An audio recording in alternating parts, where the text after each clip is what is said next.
মানুষ মারা যাওয়ার পরে যখন লাশ ধোয়ানো হয়, লাশের ধোয়ানো পানি যখন গরম করা হয় তখন বড়ই পাতা দেওয়া হয়। এই বড়ই পাতা দেওয়ার ব্যাপারে হাদিসে আছে কিনা। 2 নম্বর বিষয়, দাফন কাফনের সময় যখন এই লাশগুলোকে আমরা দেখি যে গোরস্থানে নিয়ে যাওয়া হয়, অনেকেই আতর দেয়, সুগন্ধি দেয়। এ ব্যাপারে আসলে ইসলামে কোনো বক্তব্য আছে কিনা। আরেকটা পয়েন্ট তিনি লিখেছেন যে কবরে বাঁশঝাড় কেন হয়, কবরে বাঁশঝাড় কেন হয়, 3টা বিষয়। তো লাশ ধোয়ানোতে গরম পানি যখন করা হয় তখন এখানে বড়ই পাতা দেওয়ার উদ্দেশ্যটা কি। রাসূল আকরাম সাল্লাল্লাহু আলাইহি ওয়াসাল্লামের একটি হাদিস আপনারা খেয়াল করেন, সহিহ বুখারীর। নবীজি সাল্লাল্লাহু আলাইহি ওয়াসাল্লামের মেয়ে যখন মারা গিয়েছিলেন তখন তার যখন লাশ ধোয়ানোর জন্য পানি প্রস্তুত করা হচ্ছিল, তৈরি করা হচ্ছিল, আল্লাহর হাবিব সাল্লাল্লাহু আলাইহি ওয়াসাল্লাম সেখানে গেলেন এবং যাওয়ার পরে বললেন, আগসিলনাহা সালাসান আও খামসান আও আকসারা মিন যালিকা ইন রাআইতুহুন্না যালিকা বিমাইন ওয়াসিদরিন। এই সিদরিন শব্দের অর্থ হচ্ছে বড়ইয়ের পাতা। নবীজি বললেন 3 বার অথবা 5 বার পানি দিয়ে ধৌত করো এবং পানিটা যখন তুমি রেডি করবা গোসলের জন্য তার মধ্যে বড়ই পাতার সংযোগ ঘটাও।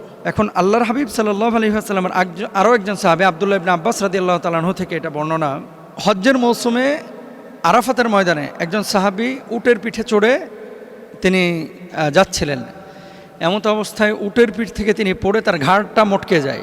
ঘাড় মটকে যাওয়ার পরে নবী সাল্লাল্লাহু আলাইহি ওয়াসাল্লাম সাহাবীদেরকে যখন এই যে লাশ ধোয়াচ্ছিল সাহাবীরা, আল্লাহর হাবিব সাল্লাল্লাহু আলাইহি ওয়াসাল্লাম তাকে পুত পবিত্র করতে বললেন এবং এই লাশটা ধোয়ানোর পরে নবীজি সাল্লাল্লাহু আলাইহি ওয়াসাল্লাম তার দাফন কাফনের ব্যবস্থা করেছিলেন এবং সেই পানিতেও আল্লাহর হাবিব সাল্লাল্লাহু আলাইহি ওয়াসাল্লাম বড়ইয়ের পাতার মিশ্রণ ঘটাইতে বলেছিলেন।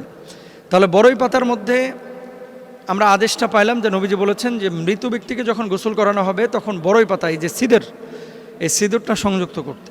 এখন এটা মূলত সংযুক্ত কেন করা হয় আপনারা সকলেই জানেন। বর্তমান বিজ্ঞানও কিন্তু এই কথা বলছে যে বড়ই পাতার মধ্যে অ্যান্টিসেপটিক মানে ব্যাকটেরিয়া বা জীবাণু ধ্বংস করার মতো উপাদান আছে এবং এটাকে যখন আপনি গরম পানিতে মেলাবেন, একটা টেম্পারেচারে তাপ দিবেন, বড়ই পাতা থেকে এমন কিছু রস অথবা মিউকাস এ ধরনের কিছু বের হয় যেটা জীবাণুমুক্ত করে এবং মৃত ব্যক্তির শরীরের জীবাণুকে কাটিয়ে দেয়। এই জন্য আসলে গরম পানিতে বড়ই পাতা রাসূল আকরাম সাল্লাল্লাহু আলাইহি ওয়াসাল্লাম অ্যাড করতে বলেছেন। 2 নম্বর, কর্পূর ব্যাপারে যে এই যে আমরা যে সুগন্ধি ব্যবহার করি, অনেক সময় মৃত ব্যক্তির পেট থেকে মলমূত্র বের হয়, তারপরে নাক থেকে রক্ত বের হয়, কান থেকে রক্ত বের হয়, এগুলো দুর্গন্ধ তৈরি করে। এই জন্য মূলত কর্পূর ব্যবহার এটা ওই সময়ের থেকে প্রমাণিত।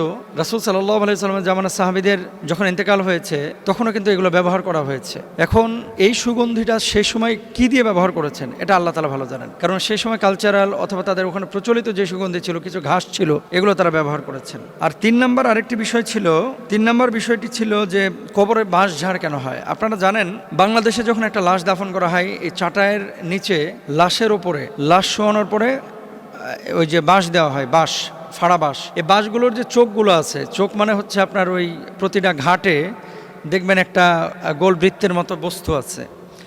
তো যখন মাটি চাপা দেওয়া হয় বা চাটাই দেওয়া হয় ওখানে একটা সার তৈরি হয়, এগুলো পচে পচে এরপরে ওখান থেকে ওই কঞ্চির মতো বাইর হয়ে বাঁশঝাড় হয়ে যায়।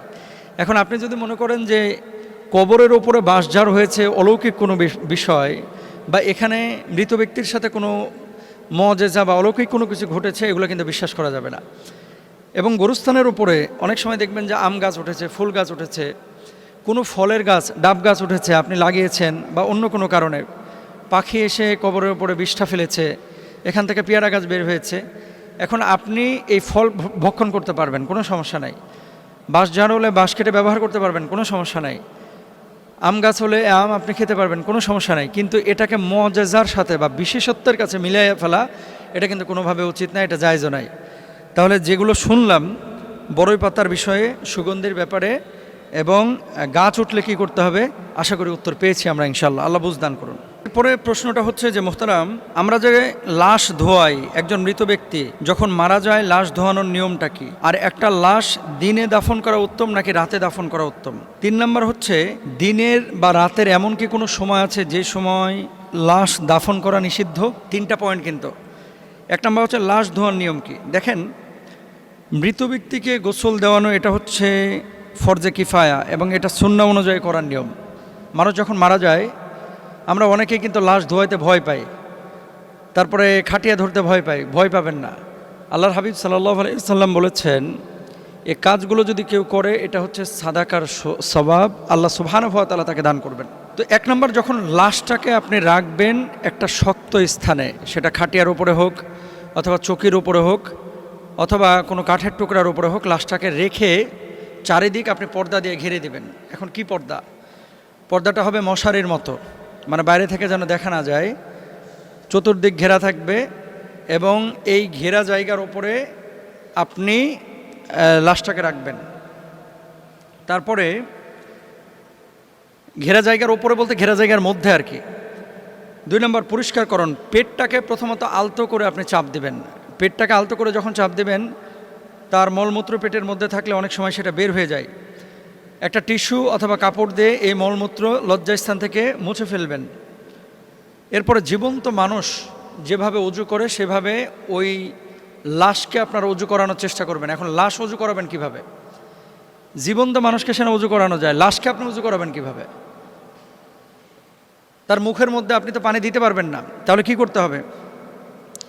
মুখের মধ্যে প্রথমত আপনার এই যে পানি তুলা দিয়ে, মানে তুলাটাকে ভিজিয়ে তার মুখের মধ্যেই তুলা দেবেন। পানি না দিয়ে তুলা ভিজা কাপড় দিয়ে দাঁত এবং মুখ, নাক এগুলো মুছে দেওয়ার চেষ্টা করবেন। একটা তুলা ভিজালেন অথবা টিস্যু ভিজালেন অথবা একটা কাপড় ভিজাইলেন, ভিজানোর পরে এটা দিয়ে তার দাঁতটাকে ঘষে দেবেন, এটাই মুখ ধোয়ানো। নাকের ভেতরটাকে আপনি মুছে দেবেন, এটাই নাক ধোয়ানো। মুখটাকে তো আপনি ধৌত নিজে করে দিতে পারবেন, এটা মুখটা অজুর মতোই আপনি 3 বার ধৌত করাই দেবেন। তারপরে 2 হাতের কোনোই ধৌত করবেন, পায়ের টাকনো পর্যন্ত ধৌত করবেন, মাথা মাসাজ করে দেবেন প্রথমে। এরপরে গোসল করাবেন কি? প্রথমে মাথা এবং সমস্ত শরীরে সাবান বা বড়ই পাতার মিশ্রিত গরম পানি দিয়ে ধোবেন। এরপর ডান দিক, এরপরে ডান দিক কাত করে বাম দিক, প্রথমে ডান দিক ধৌত করবেন, বাম কাত করে ডান কাত করে বাম দিক ধৌত করবেন, ওলট পালট করে আর কি। সবশেষ ধোয়ায় পানিতে কর্পূর বা সুগন্ধ মিশানো উত্তম।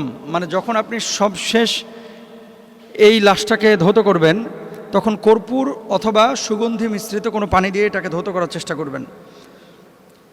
6 নম্বর আপনি যে কাজটা করবেন, লাশ ধোয়ানো হয়ে গেল, এবার লাশটাকে শুকনো কাপড় দিয়ে মুছে ফেলবেন। তারপর আপনি কাফন পরায় দেবেন। ছেলেদের জন্য 3 টুকরা, মেয়েদের জন্য হচ্ছে 5 টুকরা, যেহেতু মেয়েদের শারীরিক অবকাঠামোতে পরিবর্তন দেখা যায়। এখন আসেন, দিনে দাফন করা উত্তম নাকি রাতে দাফন করা উত্তম? দিনে এবং রাত্রে যে সময়ে মানুষ মারা যায়, যে কোনো সময় আপনি জানাজা করতে পারেন, যে কোনো সময় আপনি লাশ দাফন কাফন করতে পারেন। আপনাকে আমি একটা বিষয় বলে রাখি, দাফন কোনো সময় নিষিদ্ধ হতে পারে এবং সে সময়গুলো কোন সময় দেখেন। নামাজ পড়া নিষিদ্ধ কখন? যখন সূর্য উদয় হয়। নামাজ পড়া নিষিদ্ধ কখন? যখন সূর্য অস্তমিত যায়।